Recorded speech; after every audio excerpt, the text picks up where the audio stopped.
Hi and welcome to this next Flick Preaching video. My name's Andy. In these videos I'll have a look at the Gospel passage for the Sunday to come a bit ahead of time so that we can chew over it and think about it beforehand. There's a sheet which I'll link to in the comment in the sort of box below. The sheet has the Bible verse with a few things to colour code to look out for, and some other passages from the scriptures which I think, which really fit in well and give a bit more richness to the passage, show where it's come from, and some questions. So I encourage you, if you can, to download the sheet and have that along with you. So the passage for today, we're back into Mark now, our main gospel we're looking at this year, and it's Mark 1, 4-8 and then 9-11. Now the 4-8 part of it we've actually covered already, not that long ago. About a couple of months ago in November, there was a video called In the Beginning, and that looks at the John the Baptist part of this. So we're really going to focus on the second part, 9-11, which is Jesus's baptism. So it starts off with the words, in those days. In those days, Jesus came from Nazareth. And there's a lot in this when we look a bit more closely. So the in those days might seem, just filler words, nothing significant, but actually, in the Greek, they're very similar to the Greek Old Testament of the start of Moses' story. In Exodus 2:11, it says, in English, one day when Moses had grown up, he went out to his people and saw their forced labour. So the start of Moses' mission to set people free, to liberate people from slavery, begins in the same way that Mark has Jesus' ministry beginning. I think that's really cool. Jesus is in many ways the new Moses. Moses Mark II, supercharged, setting people free from what holds them captive. It says that Jesus came from Nazareth in Galilee. Nazareth was a tiny little village. We think probably about 200 odd people lived there. And Galilee was a part of the country which was not very well regarded. It was easy to be snobbish about Galilee. There were lots of non-Jewish people lived there. It was quite uncultured.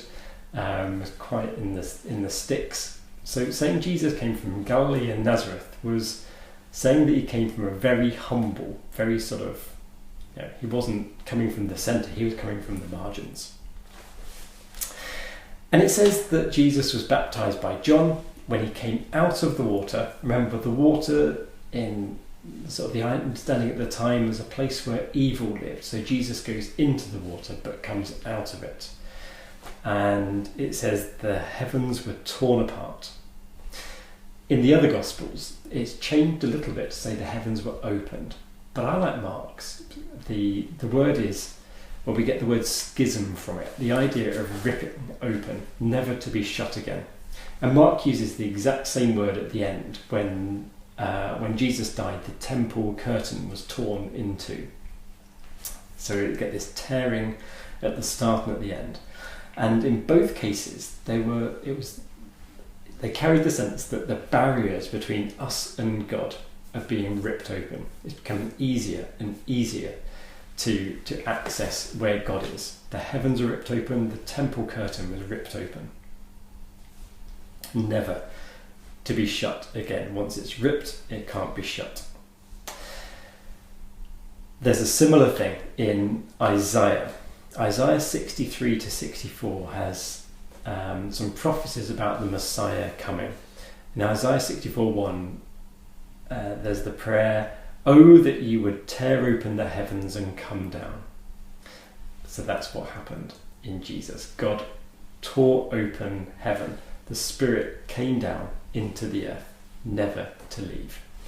I love that in the Christmas carols, by the way. When Mark doesn't have much of the early backstory of Jesus, just has him appearing out of Galilee.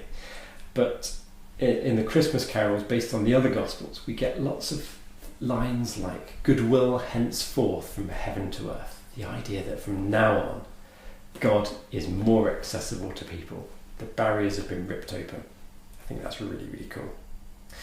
A bit earlier in Isaiah 63, around about 11 to 14, it talks about the one coming being a bit like Moses, who brought people out of the sea, who divided the waters before them. Waters, again, were a symbol of evil and resistance to God's purpose, and Moses divided the waters.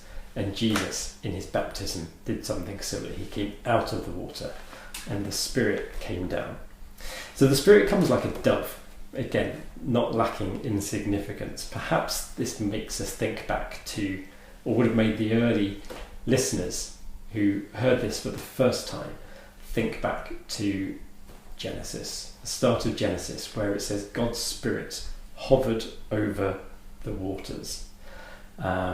And often portrayed as a dove or a bird flying over the water, bringing creation out of the chaos. God setting something new out of the mess. So maybe there's a sense here that the baptism of Jesus was a recreation, start of a new day dawning, a new creation. So a lot in this passage. Short passage, but packed full of wonder. Mark starts off in this incredibly potent way about Jesus busting into this world, the heavens being torn open, the Spirit being poured down. Interestingly, I think it makes it quite clear that Jesus is the one who sees this going on. Other people don't. In the other Gospels it's changed. The people around saw this and heard this. But in Mark's Gospel it's only Jesus who gets to see this stuff, because he hasn't yet defeated the evil one, the one who blinds people to it. And that's what comes on from it, to get Jesus going into the wilderness to start his battle with Satan. But for now, we're given an insight into the heavenly truth, that the heavens have been torn open. The temple curtain has been torn open, the Spirit has descended, and just as God said to Jesus, "You are my Son, the beloved, with you I'm well pleased." Similarly, when we come to God in baptism, we get the same words spoken over us from on high. "You are my child, my beloved, with you I am well pleased." And that's part of the honour of being a follower of Jesus. It's not just something that we do alongside other things. This is a radical thing. This is deep. I wonder what you make of this passage. So a few questions. What do you make of that idea of Jesus being like the Moses? What about the idea of the heavens being torn, not just opened in a closable way, but ripped open? And what do you think of this as being an act of new creation? And finally, how is this good news today? So I hope that you're well wherever you are. Please join me next week. See you soon. Bye-bye.